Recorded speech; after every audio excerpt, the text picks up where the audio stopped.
Hello folks, this is Soul with a kind of spontaneous video. We have a new article to present for World of Warcraft Dragonflight. I read through it and I didn't quite understand it, so I'm going to kind of go through it again and we're going to go along together. I'm going to have a link to this article thing below. We're going to try to understand just what's going on with professions, because there's a lot going on and some of the information is new and it's trying to tie all together. And again, I didn't quite get it, so I would appreciate your folks' clarifications and information in the comments below. Otherwise, well, we're not live, it's just you and me now, buddy. And let's get right into it. With Dragonflight development in full swing, you will soon get a chance to try out the new and updated profession system in World of Warcraft. The system has been designed to provide greater depth and engagement, allowing you, the crafters of Azeroth, to differentiate yourselves and stand out from your peers. Before diving into the details of crafting, it's worth noting that there are three main pillars in revamped professions, like crafting orders, profession specializations, and crafting and gathering with quality. Some folks had asked earlier, hey, are there big things coming to professions? Yes, there are. And we're going to get right into it. In this preview, we're focusing on crafting with quality. But before diving into that topic, a quick summary of the other two for context. So this article mostly goes into like what the quality of items, whether it's gathered stuff or crafted stuff, will mean. But thankfully, they're going over some of this other stuff here that they've mentioned a little bit. So here we go. Crafting orders. Crafting orders are a new way for you to place an order for almost any Dragon Isles crafting recipe using an auction house-like interface. This new service will be provided to you nearly free of charge by representatives of the Artisan Consortium, a new trade organization recently founded with its first branch in the Dragon Isles. How convenient. When placing an order, there are three options that you can set for who can fulfill it. Available to anyone, guild members only, or a specific individual.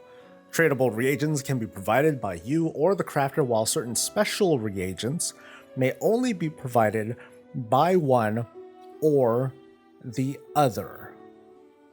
I'm going to read that again because I'm already getting to parts that I don't fully understand. So, tradable reagents can be provided by you or the crafter, while certain special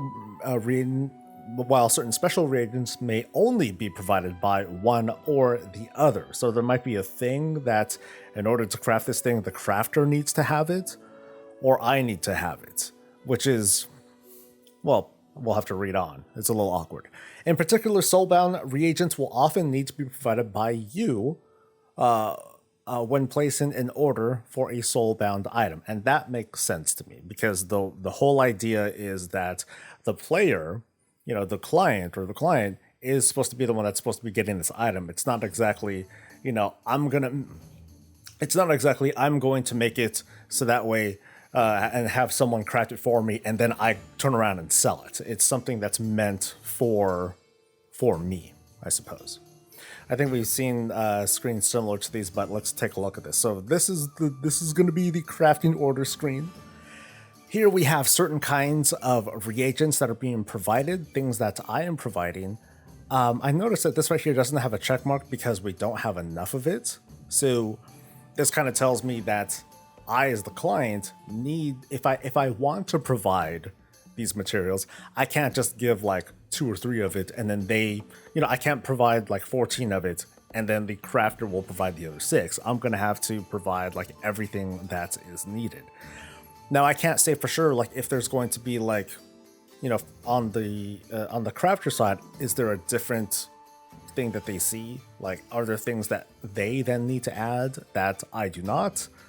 It'd be cool to have that sort of transparency because of this statement here. It's a little bit unclear. And then right here, it looks like it's some sort of optional reagent, presumably for a secondary stat, since this is a pair of boots that this person would like to get before tomorrow's raid.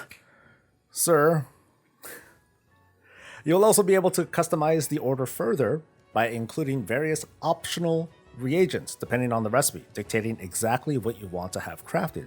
For example, many equipment recipes will allow you to specify secondary stats similar to missives from Shadowlands, very familiar. Once you're finished customizing the order, you will decide on an offered commission to the crafter, pay a small posting fee, and then send it off. Excuse me. So this appears to be the UI for someone who, let's see, for placing a crafting order. Place order, my orders. This is kind of weird. So, so I get it. So this is almost like a crafting UI, but this is for the client. And from here, the client will choose between any of these things here, choose a thing to make, and then they get this screen. Then they fulfill the requirements and so on and so forth.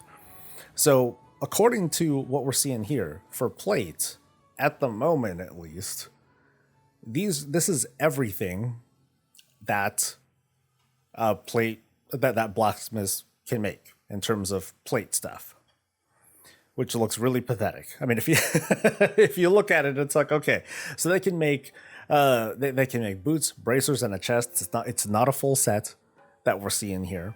Now there might be filters here in place that are preventing us from seeing everything, but at least, you know, calling it as I see it. In terms of 330 greens, that's a crafter that can be put up for a crafting order. Only these 3 things, only these 5 things, and then these like 6 things can be made. So these spurred war boots, I'm guessing this is what was here. Yeah, so that was what was here on this screen, and then we see this checkbox is kind of telling me, oh, that means this particular player, this client, has this work order, has this crafting order running, so they already made one. Or because it says recraft available, and that's something that we're kind of jumping ahead for, this person is able to recraft gear that they already have or something like that. Not sure, but very interesting so far. This already feels very interactive. Anyway, crafters can then view these orders, fill in any yada yada yada.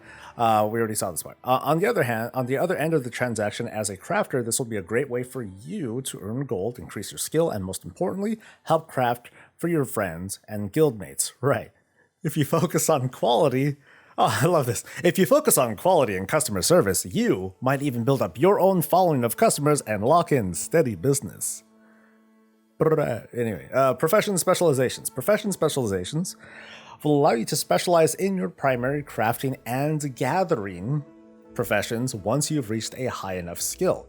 You will earn specialization points through a variety of activities and get to spend them to permanently improve different areas of your profession. This will be one of the main ways you can differentiate yourself from your peers, as there will be many areas of each profession to specialize in.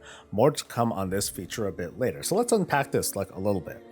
Profession specializations, primary crafting, and gathering professions. So if I'm going to be a specialized gatherer, and I remember earlier on stream, some folks were concerned about, hey, you know what? Gathering sounds like it's going to be boring. It seems like all the cool stuff is going for the crafters and such. But specializations, it seems like it's going to allow, like, let's say, like Dragonflight. Oh, I'm sorry, let's say Shadowlands stuff. Like, so if I want to, you know, if I'm a basic gather person, then I'll be able to gather, like, I'll be able to mine Leystrite ore in Shadowlands right now. But if I were to specialize in Sinvir ore, then if I go to Revendreth place, then I may get either a higher likelihood of getting Sinvir ore, or I'll be the only person who is able, or I'll be able to get Sinvir ore, because and since I didn't specialize in the other kinds of ores, maybe I won't even see those at all. So it could be something like that. I'll be interested to see if specializations equate to you have a greater chance of getting a certain thing you're specialized for, or is it like a very binary thing, like you either can get it or you cannot. But we'll have to see later. But now let's get into the meat of the article, the whole thing with crafting with quality. New to World of Warcraft is the concept of crafting quality, both for crafted items and many gathered reagents. This is not to be confused with rarity, such as common, uncommon, rare, epic, and yada yada, which will remain unchanged and is not directly related to crafting quality. Crafted equipment will have 5 levels. of possible quality, while many other crafted and gathered items, such as potions and ores, will have 3 levels of quality. So quality will be involved with both things. Very cool. And here are the icons, very pretty. For the crafted equipment, quality will primarily modify item level, with each level of quality increasing it by a small amount. For example, a piece of crafted leveling gear might have an item level of 270 all the way up to 280 for the ranks 1 through 5, which kind of equate to a step up in difficulty. You know, we're used to like 12, 13, 14 item level per step up in difficulty. This is about 10. So I wanted to joke, and maybe this is like a valid thing to say, hey, you know what? Here you go, tier 1, tier 2, tier 3, tier 4, and the tier that matters. You know what I mean? But depending on the availability of resources, demand, and I guess a couple more things, maybe we can settle for some of these lower quality things. And again, I think I'm jumping ahead. I'm not sure if this is in the article, but if we're going to be able to recraft certain gear, we might start off with a tier 1 piece, but we could always have it recrafted into a tier 5 later, and hopefully not for not too big of an expenditure. It's not going to feel like a huge waste of gold to to go for one over the other, or to start at 1 and go to 5. Anyway, for crafted items such as consumables that have quality, the effects of quality are a little bit more varied. And remember, there are 3 levels of quality for this. For most, a higher quality will result in a more powerful effect, but in some cases it might come in other forms of variation, such as longer duration, more charges, and so on and so forth. That's kind of cool. I do like that the effect of quality is different than just the throughput, but it's still very good no matter what. Note that there is an expectation that low-quality versions of these items will sell for less, but this will provide a niche for those who don't want to spend a lot of gold to be able to make use of the full suite of crafted items. It will also be cheaper to craft lower-quality versions of these for a variety of reasons. I guess we'll find out. So let's take a look at this Alchemy-looking guy. And this looks like it's just the straight crafting menu. Okay. Excuse me. So it looks like we can make this in a stack of 5. This potion of frozen focus. Create several potions of this thing. So it needs 5 things. It uses 1 of these reagents, and then it looks like 20 or so. 20 or so herbs. It looks like this is a required reagent, this Awakened Frost, because you can see that it's not like lit up or anything. But we see these finishing reagents that I don't quite understand yet, but I think we're going to learn more about that a little bit below. But let's take a look at some side stuff over here. So there's combat pots. Cool, we know that. It looks like there's going to be, a healing thing. There's going to be stat stuff, focus, vitality, clarity. Manza potion is right there. Nothing else that's clear yet. Gusts sounds like speed. Hushed Zephyr, probably invisibility. There are going to be alchemy stones. There are going to be transmutes. There are incenses, which we don't know what they are. Player housing? No, just kidding. Gotcha. Then there's these finishing reagents, which I believe we're going to learn about just a little bit below. For reagents that have quality, that quality value will serve as a major input into crafting. Crafting with higher quality basic reagents will directly provide bonus skill when crafting with them, and more on that below, thank God. Finishing reagents are a new type of reagent that can be used to improve aspects of the crafting process, increasing skill or crafting stats, for instance. Higher quality versions of these will have stronger effects on crafting. So let's take a look at this. This brewed salt, which I presume is craftable too, because you can see that there are quality things here on the side, provides the following property. It increases inspiration and crafting speed. Crafting speed? Is that really important? I guess that might be important for like massive amounts of potions, but am I going to, if I wanted to make like 50 of these potions, am I going to need a finishing reagent for, to fulfill all of them? Or what? That doesn't seem to be clear, because that definitely tells me, okay, that'll definitely make this crafting speed feel like a factor if I only need to use one. So it'd definitely be in my interest to want to make as many potions as I can, so when I do spend the finishing reagent, then I'll be okay. Now, part of me wonders here, because I don't see a number next to this reagent, which I presume is this brewed salt. If there's no number, if I were to change the number, the quantity here, would it also change the number here as well? Again, I'm going with the question of whether or not I can just use one finishing reagent for an entire crafting action, I guess. Yeah, that's weird, because what if I stop in the middle of it, right? Yeah, so we're gonna have to wait and see, I think.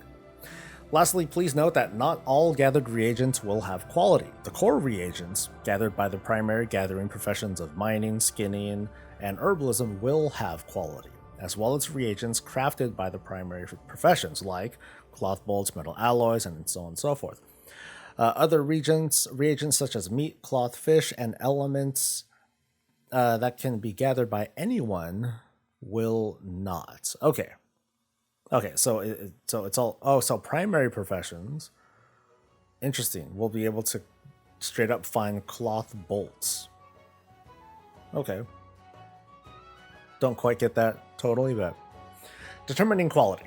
When crafting an item, there are two main elements of note. The recipe difficulty will determine how hard it is to craft the recipe at a higher quality. Recipe difficulty will also change when you include optional reagents, which can modify it up or down depending on their effects and quality, sometimes significantly. So, if we put these missives in, it provides the property of guaranteeing critical strike and haste, which is like a missive for, customizing secondary stats. Now, why is it that... Yeah, what is the difference between these two recipes? I guess I'm thinking because this one... Oh, I get it. So this basic missive is... It's harder to do. So this makes this recipe more difficult. But the higher quality missive, get that, it'll still give you the same amount of stats. It's just going to be easier to make, I suppose. Okay. Your crafting skill is determined by your base skill in your profession, like Dragon Isle's tailoring, but can be modified by a variety of factors, including the quality of the reagents that you use.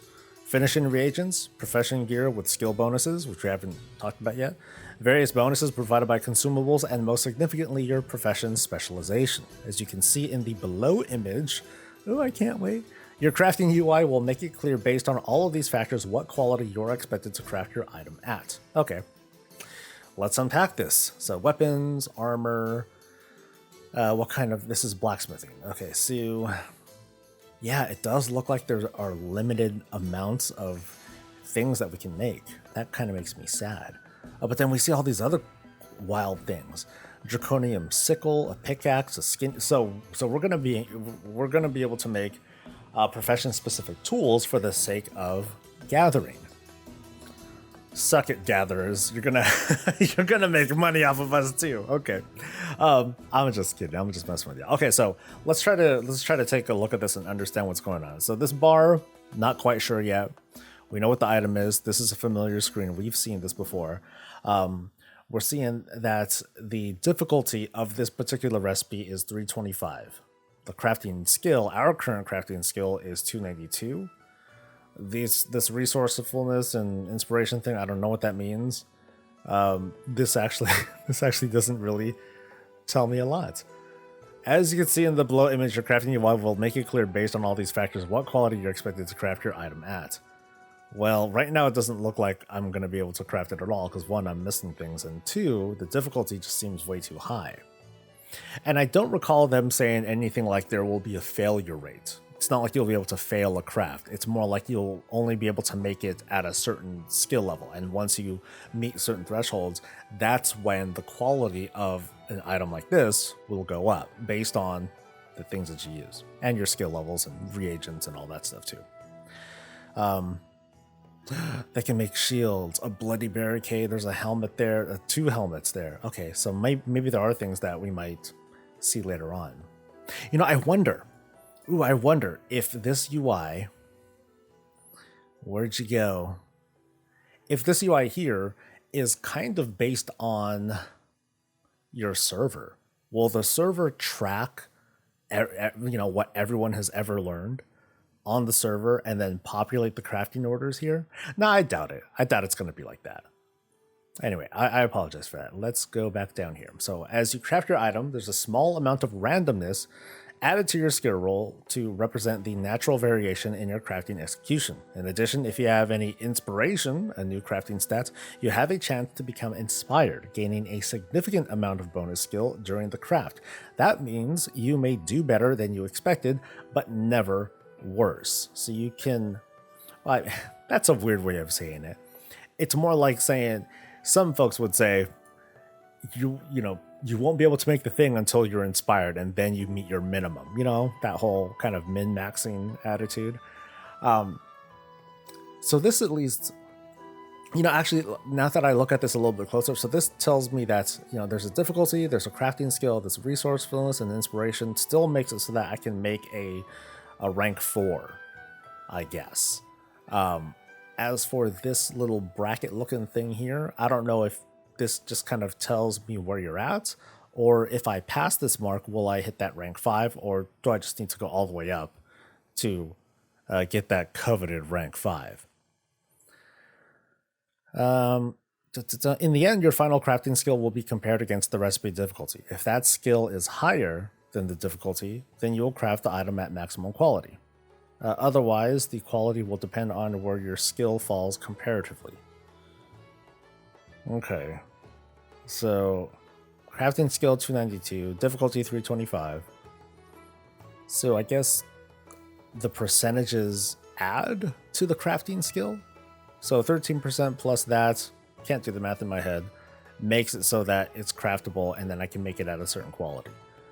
But if I were to offer a finishing reagents, like something here, for example, and I throw that into here, the optional reagent, then it'll increase the difficulty by 15. This quality will probably go down by a little bit. It might even go down by an entire level, which would suck. But that's kind of where we're at. Okay, I hope you're following along, because I barely am. Additional crafting stats. In addition to your primary crafting skill, there are several secondary crafting stats that can affect crafting of new Dragon Isles recipes, and which you can specialize and gear towards. These are as follows. Probably should have put this earlier in the article. Inspiration. You have a % chance to be inspired, crafting this recipe with extra skill. Inspiration is for those of you who love rolling the dice and getting lucky on some bonus quality. It's also a way to craft items at a higher quality than your natural skill and a specialization would allow when you get lucky.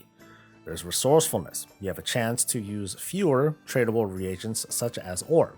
If you're trying to squeeze every drop of profit out of your crafts, this is the stat for you. Multi-craft. You have a certain chance to craft additional items. It only works on recipes for stackable items like glyphs. We've long loved the feeling of crafting extra items for various abilities like Potion Master and Burning Crusade. Multi-craft cements this as a permanent crafting stat for those of you who love that moment of crafting a little bit extra. Neat. Crafting speed. For those of you who mass-produce crafts for the auction house, or want to save a few seconds now and then, crafting speed is a stat to help you create those items a little bit faster. Can I mill stuff faster too? That would be amazing. Okay, so these are optional, all optional kinds of stats, not necessarily things that we need. So I was reading this wrong. So the resourcefulness, the inspiration gives you a chance to, what again? I'm still not quite getting it. It's for You have a chance to be inspired crafting this recipe with extra skill.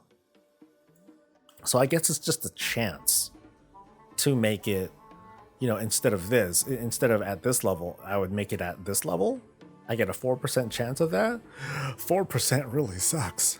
I wonder how that number really translates, because if it's only 4% inspiration, why do I care? Because that sounds like a very difficult thing to go for. I mean, I would definitely.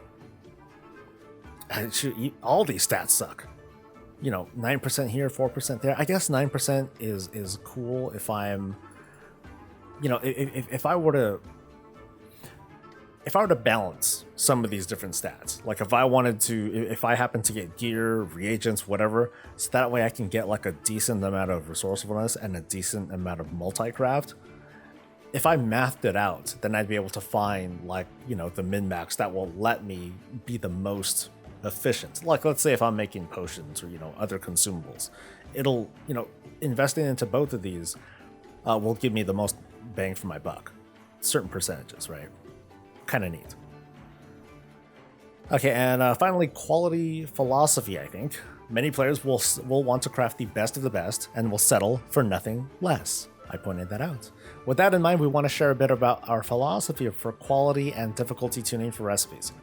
For many early and lower tier recipes, such as for leveling gear, starter potions, and more, right as you learn them, your general crafting skill may be low enough that you will tend to craft them at the lowest quality. These recipes aren't meant to be difficult though, and through gaining a higher skill in your profession or specializing in paths that make you generally better, these recipes will tend to become easy to make at max quality, even with low quality reagents. On the other hand, many of the recipes for the high-end items, particularly gear with powerful optional reagents and top-tier consumables, will be extremely difficult to craft at the highest quality.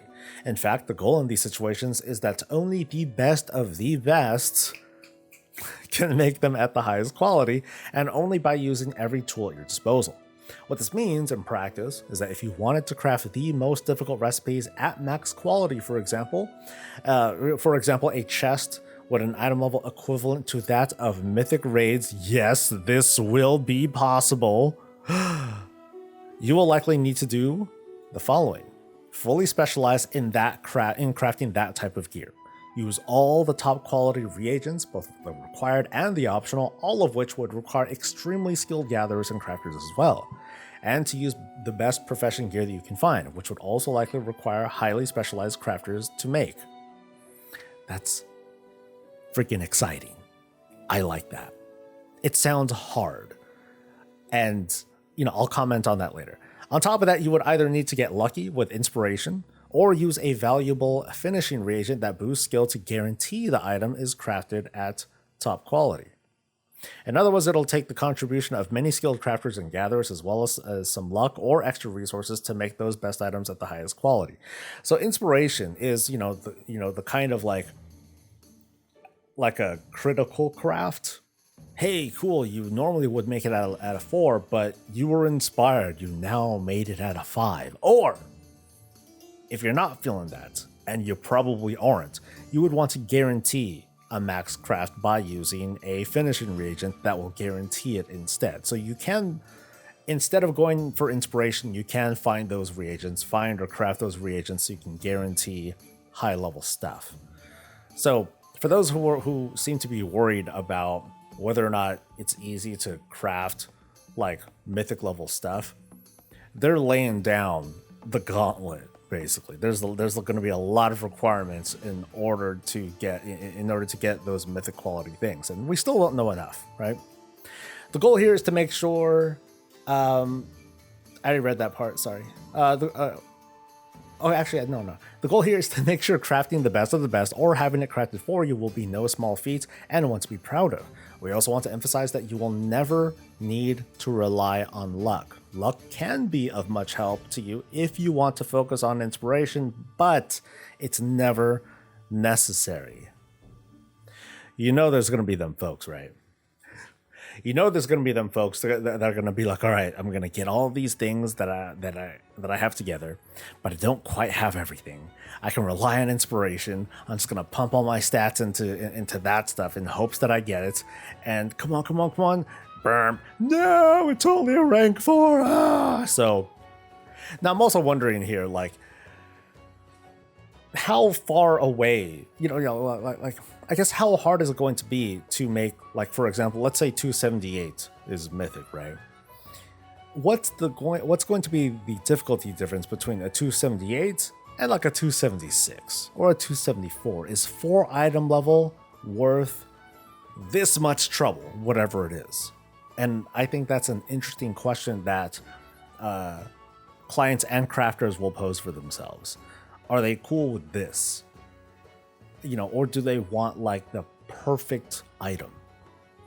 And I find it really cool that there's going to be that we can ask that sort of question. So we also hope this means crafting the very highest quality items turns out to be very lucrative, while also being something that a large guild could coordinate to do on their own. Please note, though, that the goal is not to have high-end gear cost anything remotely approaching the cost of top legendaries in Shadowlands. Interesting. In general, we don't expect the base reagents to be nearly as expensive, and most of the effort to become highly specialized will be through play and not spending gold.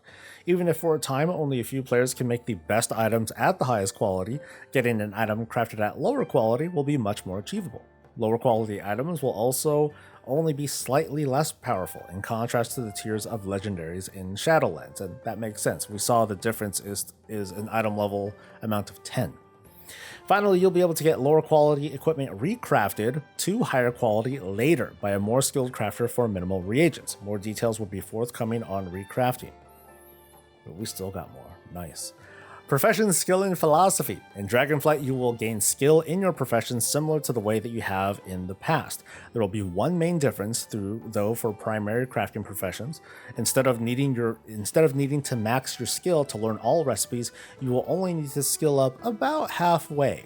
The intent is that you won't feel the need to rush to max out your profession skill, but I will. But instead can slow down halfway, content in knowing that you can learn any recipe you can get your hands on. It should also mean that while you are filling crafting orders for others or making useful items for yourself, your guild, or to sell, that you continue to gain skill. Finally, it should mean many fewer items will be made just to skill up, thus flooding the market and diminishing their value. This is also true because much of the later half of your profession skill will be earned through crafting high-end items that require specially earned soulbound reagents. Since as an individual crafter, you cannot earn enough of these on your own to max your profession. You will often need to fill orders from others to maximize your profession skill. Challenge accepted. A few Dragonflight specific crafting details. In Dragonflight, you will find many recipes for extremely powerful craftable equipment. In fact, every primary crafting profession can craft one or more pieces, all of which work under a shared system with the following attributes. You will find many recipes for good stuff. Every primary profession can craft one or more pieces. Even scribes, nice. Okay, so up to 5 of these crafted pieces can be equipped at once. 5. An equip limit of 5. Up to 5 of these crafted pieces can be equipped at once with 2-handed weapons counting as 2. Bummer. Sorry, Death Knights. Dude, sorry, Fury Warriors. Ooh, get nailed, man. All of these powerful things start at an item level range near to normal rates, increasing with quality. Through earned optional reagents, they can be brought up to heroic and even mythic raid item levels, making them competitive with some of the best gear you can find. All are soulbound, so you'll either need to craft them yourself or have someone craft them for you through a crafting order.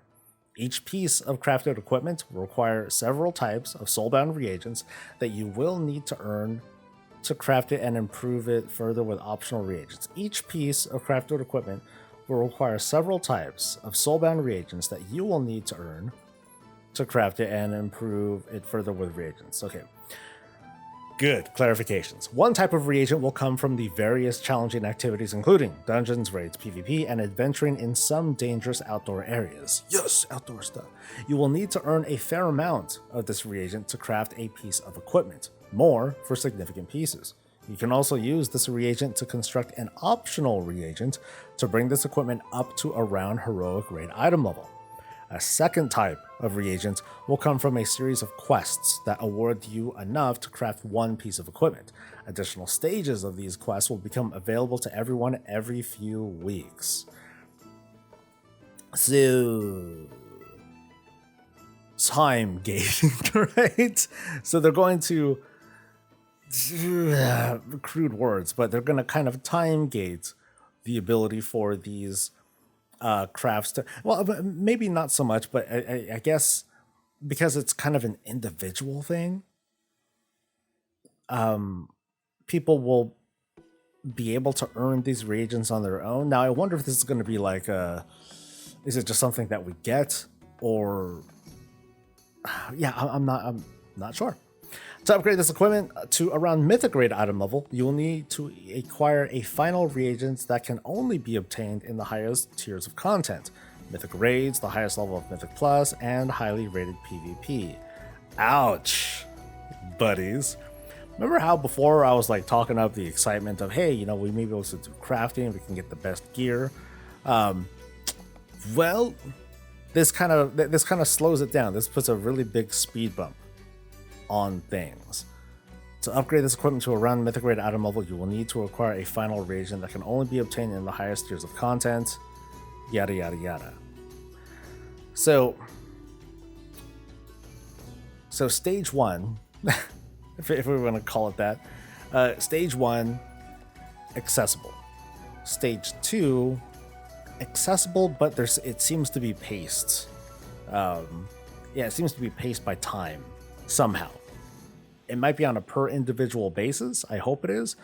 It might be something similar to the creation catalyst. I think that's what I was trying to refer to. So this might be like, okay, you need a gold rock or whatever if you want to make this into heroic gear. Okay, cool. So you can get 1 gold rock a week, or this week, and then in 2 weeks there's going to be 2 gold. You can get another gold rock. However, if you're on an alt, right? If you're on an alt and you just make it, and you know, you just want to get into it, then there will be 2 gold rocks available. So pretty much the same thing as the creation catalyst. It could be something like that. That's what it seems to be like. I'm not sure. But yeah, if you want mythic, you need to do mythic. Now, this is going to be the controversial part, along with the 5-piece equip limit. So far, I'm okay with this, because it still begs that question of what is, you know, folks will ask, why have a certain item level to do content that is clearly not at the item level that you want to play as? To which my answer is still, well, why not, right? Why not? Is that such a big deal? So I hope there's a lot of conversation about this particular bit. Yeah. Now, as for how to make that fair for everyone, not too sure. I feel like the team is being a bit too careful on this part, because there's already going to be an equip limit of 5. We're not going to be able to make a full set of mythic level stuff, but we'll be able to make some decent stuff. But we'll definitely have to like wait and see. But I'm definitely interested in this conversation here. Philosophically, the goal of the system is to have professions be a meaningful source of high-end gear, elevating the importance of value of professions. As a crafter, you'll need to go to significant effort to gain the skill, specialization, and recipes necessary to craft this gear, but it should be well worth it.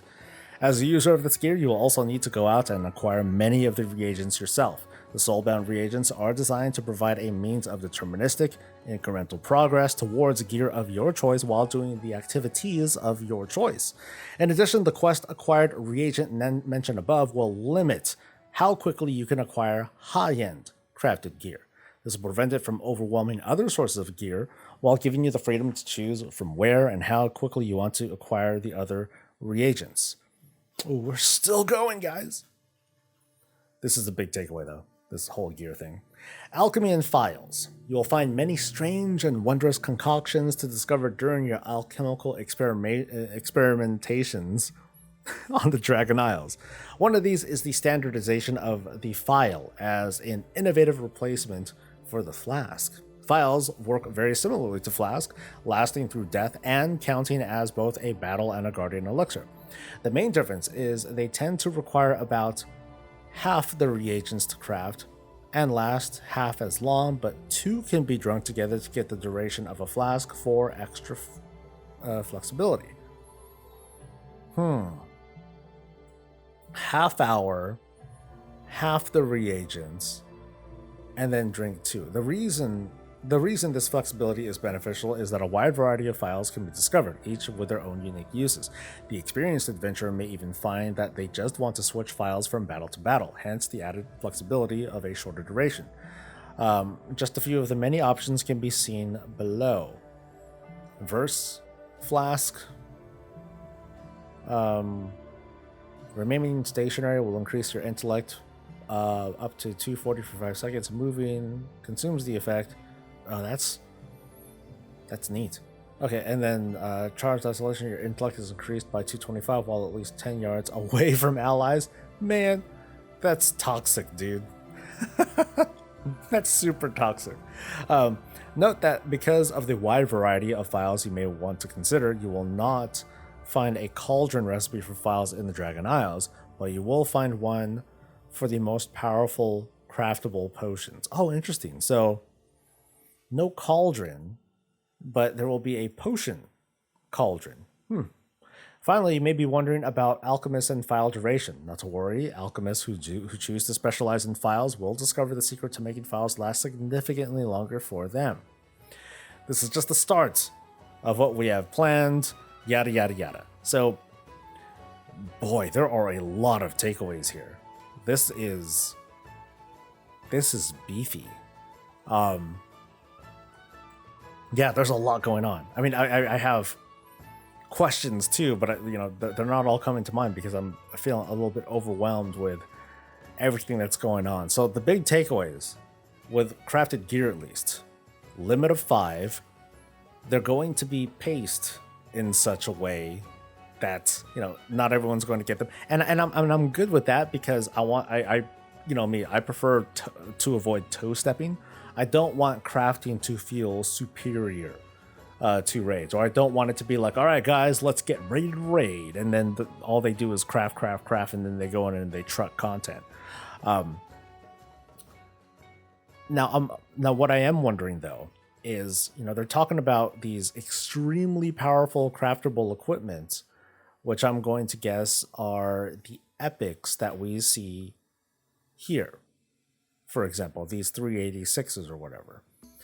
I'm going to guess that this is the good stuff, which will be hard to make, I suppose. But then we'll be able to make like 360s. What kind of disappoints me so far, and this is all very speculative, is that there don't seem to be a lot of pieces that I can make. So like as a blacksmith, I'm only seeing this many recipes. Not being able to make a complete set just for the sake of making a complete like transmog sort of set is pretty disappointing.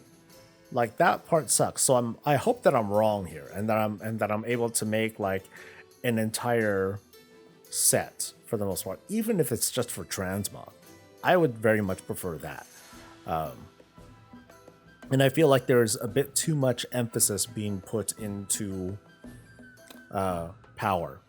A little bit too much there, which it still makes sense, but yeah, still a ways to go. One thing that I noticed is that secondary professions, fishing, cooking, well, archaeology, whatever, but cooking seems to be not part of what's going on here. So we don't expect to have like, you can't be, there's no master chef, which is kind of a bummer. I was hoping to see something where we can make like, high quality feasts or high quality foods, or, being able to make additional food or food that has charges and stuff like that. But so far, at least, doesn't seem to be the case. I hope to learn more, or I hope that we can have conversations about how to improve on that. But so far, in terms of just having a really interactive experience and really interactive gameplay with other players and the world and alts who might be who you might be working on to increase your crafting and all that. This seems pretty cool. Now, one thing that I'm again curious about, and something that I'm sure they thought of, but I'd like to hear them talk about it, is yes, we're going to rely on other people to increase our skill levels for crafting. But then wouldn't I also be able to just buy my own stuff too? Like if I set up crafting orders and I set it to like a certain price or you know, whatever, I guess I wonder, would it be a problem that I can just switch to my alt and then be able to buy my own work orders and then kind of like create a loop where I can easily skill up that way? Because I could definitely see that. But I guess it would be much more efficient and much more worth your while to, you know, check out what's going on in the work order, crafting order, UI, and just pick and choose different things to work on. But so far, this is pretty cool. I'm curious what scribes can make. Don't know. But I'm looking forward to testing this out and being able to talk about it. Because, yeah, I didn't really talk about this much during Shadowlands. I know I talked a little bit about like the optional reagents and some other stuff, but didn't really get into it afterwards. This seems really cool, though. This seems pretty fascinating. So I'll be excited to share more as we learn more. So I want to thank you guys for going on this ride with me. We did it together. I hope that I did a decent job of trying to explain things, or at least share my understanding of stuff. If you don't mind, like the video, subscribe for more and more Dragonflight coverage, because it's going to keep coming. And I'll see you for the next thing that I do. Until then, stay safe, stay healthy, and stay breezy.